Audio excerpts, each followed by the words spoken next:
Welcome to Bibleography. Music by Keys of Moon, generously donated by freestockmusic.com. Read by Kelly McClinton.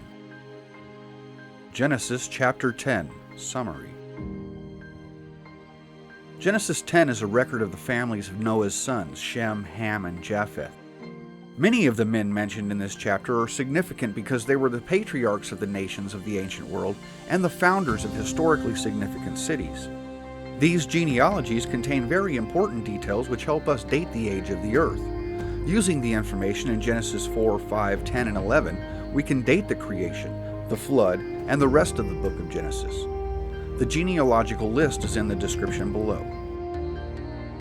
Genesis chapter 11, verses 1 through 9. Now the whole world had one language and a common speech. As people moved eastward, they found a plain in Shinar and settled there. They said to each other, "Come, let's make bricks and bake them thoroughly." They used brick instead of stone and tar for mortar.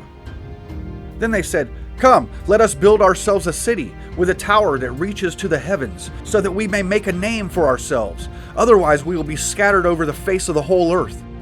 But the Lord came down to see the city and the tower the people were building. The Lord said, "If, as one people speaking the same language, they have begun to do this, then nothing they plan to do will be impossible for them. Come, let us go down and confuse their language so they will not understand each other." So the Lord scattered them from there over all the earth, and they stopped building the city.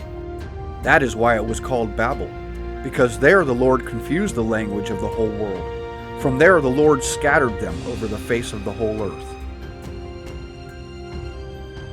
Genesis chapter 11, verses 10 through 32, summary.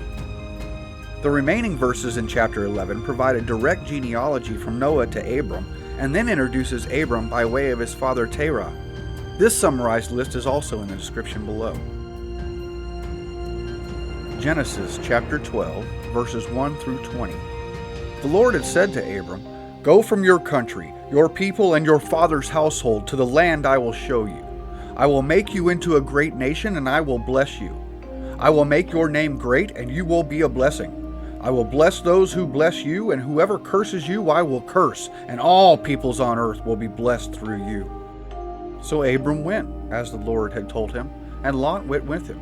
Abram was 75 years old when he set out from Haran. He took his wife Sarai, his nephew Lot, all the possessions they had accumulated, and the people they had acquired in Haran, and they set out for the land of Canaan, and they arrived there.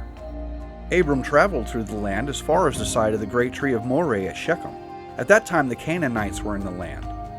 The Lord appeared to Abram and said, "To your offspring I will give this land." So he built an altar there to the Lord who had appeared to him.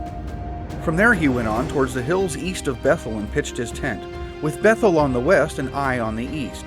There he built an altar to the Lord and called on the name of the Lord. Then Abram set out and continued toward the Negev. Now there was a famine in the land, and Abram went down to Egypt to live there for a while because the famine was severe.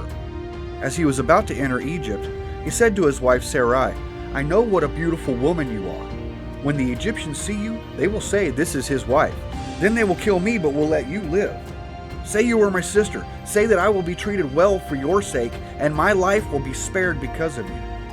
When Abram came to Egypt, the Egyptians saw that Sarai was a very beautiful woman. And when Pharaoh's officials saw her, they praised her to Pharaoh, and she was taken into his palace. He treated Abram well for her sake, and Abram acquired sheep and cattle, male and female donkeys, male and female servants, and camels. But the Lord inflicted serious diseases on Pharaoh and his household because of Abram's wife Sarai. So Pharaoh summoned Abram. "What have you done to me?" he said. "Why didn't you tell me she was your wife? Why did you say she is my sister, so I took her to be my wife? Now then, here is your wife. Take her and go."